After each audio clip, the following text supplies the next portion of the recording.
जी, break से आ गए वापस और बात करेंगे पाकिस्तान की बाइस फ़ख्र उन बेटियों का जिन्होंने हर मैदान में अपनी सलाहियतों का जो है लोहा मनवाया है और मुल्क का नाम जो है आलमी सतह पर जो है रोशन किया है। उन्हीं में से एक ऐसी एक होनहार बेटी का ताल्लुक बलूचिस्तान से जिनका नाम है अरपांगा बरियाल, जिन्होंने अमेरिका में होने वाली कोपरनिकस ओलंपियाड में साइंस के शोबे में चांदी का तमगा अपने नाम कर लिया है और हमारे लिए भी हमारा जो सर है ख़ास तौर से एज ए नेशन बुलंद किया है। ये एजाज़ ना सिर्फ उनकी ज़ाती मेहनत का नतीजा है बल्कि बलूचिस्तान के लिए भी एक तारीखी कामयाबी है, क्योंकि वो इस मुकाबले में मेडल हासिल करने वाली आपको पता है कि पहली तालिबा हैं और इनसे हम मिलते हैं और आपको भी मिलवाते हैं। अरपांगा, अस्सलाम वालेकुम, कैसी हैं आप? सुबह खैर। अस्सलाम वालेकुम, मैं ठीक हूँ, आप कैसी हैं? मैं बिल्कुल ठीक हूँ। पहले तो आपको बहुत मुबारक हो इतनी बड़ी कामयाबी, और कैसा रहा आपका ये experience? Thank you so much. मेरा एक्सपीरियंस कोपरनिकस में बहुत अच्छा था। मैं ह्यूस्टन जब गई थी तो मैंने बहुत डिफरेंट जगह एक्सपीरियंस किए थे। मैं नासा स्पेस सेंटर गई थी, वहाँ पर मैंने हिस्टोरिक चीज़ें देखी, मून के पीस को टच किया, एस्ट्रोनॉट्स और एस्ट्रोनॉमी सीखा। और मैं जब उधर Houston museum of natural science गई थी, वहाँ पर मैंने क्लासेस देखे, साइंस के बारे में पढ़ा, फिजिक्स, केमिस्ट्री सब के बारे में पढ़ा। वो बहुत इंस्पायरिंग था। अच्छा, मुझे ये बताइए कि आपको इस ओलंपियाड में शिरकत का मौका कैसे मिला?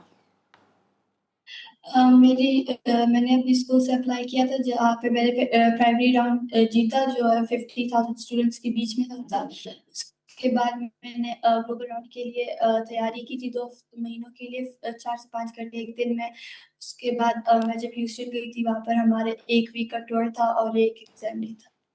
जी, अच्छा मुझे बताएँ अरपांगा कि कभी आपको ऐसा लगा है तैयारी करते हुए, जो आप कर रही थी तैयारी और आपको फिर पता चला कि आपने जाना है उसमें, कभी ऐसा लगा कि नहीं ये मुझसे तो तैयारी नहीं होगी, ये मैं शायद नहीं जा सकूँगी, नाकाम हो जाऊँगी?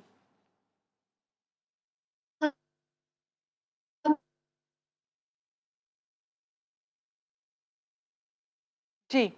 दरअसल अरपांगा जो हैं उनका ताल्लुक बलूचिस्तान से और इतनी दूर से हमसे कनेक्ट हैं, तो इस तरह हमें उनकी क्लियर आवाज़ नहीं आ रही, लेकिन अरपांगा की जो मेहनत है और अज़मत है हम सबके लिए बाइस फ़ख्र है, जिस तरह मैंने आपको बताया। अरपांगा, आपको अब मेरी आवाज़ आ रही है? जी अरपांगा।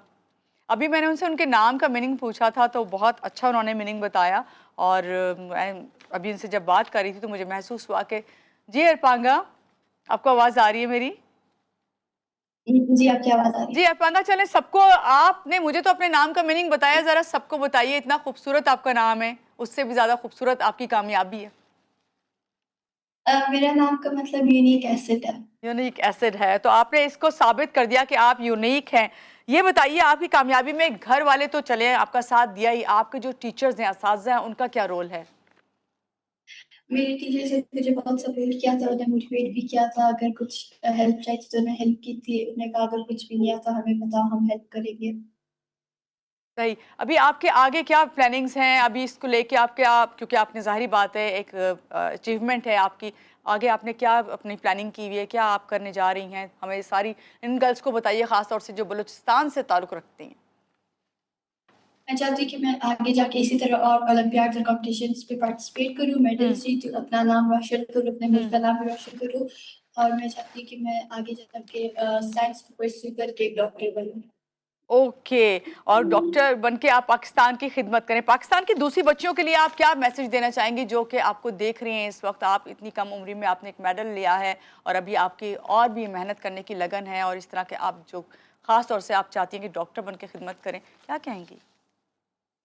मैं चाहती हूँ कि मेरी तरह और पाकिस्तानी जो बच्चे जिन्हें पढ़ना है, आगे जाके अपना नाम रोशन करना है, वो लोग फ़ोकस करें अपनी पढ़ाई पे, अपने मैं चाहती हूँ कि उनके पेरेंट्स उन्हें सपोर्ट करें, उन्हें मोटिवेट करें कि आगे जाके वो अपना नाम भी रोशन करें, अपने अम्मी-अब्बू का नाम भी रोशन करें, और सब अपने एकेडमिक्स में ज़्यादा अच्छे हो जाए, वर्ल्ड को एक्सप्लोर करें, बाकी जगहों के बारे में उन्हें जानना चाहें। अच्छा, और बाका एक चीज़ और आपसे पूछूँगी, ख़ास तौर पे मैंने आपसे क्योंकि बलूचिस्तान की लड़कियों के बारे में कहा कि उनको बताइए, उनको आप एक मोटिवेशन हैं उनके लिए।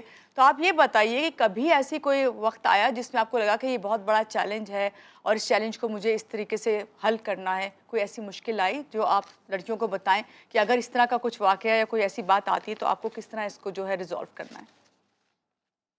मेरी पढ़ाई में होता था, मेरे कुछ टॉपिक्स बहुत हार्ड थे जो मुझे नहीं आते थे, उनमें मुझे लगता था कि बहुत चैलेंजिंग काम है, मुझसे नहीं हो पाएगा। और जब मैं उधर गई थी, मैंने उधर बहुत से स्मार्ट बच्चों को देखा था, जहाँ पे मुझे लगता कि मेरी तैयारी अच्छी नहीं है, मैं मे बी फेल हो जाऊँगी। मगर उन्होंने भी मुझे बहुत सपोर्ट किया कि तुम्हें मेहनत बहुत की है और तुम कर सकती हो।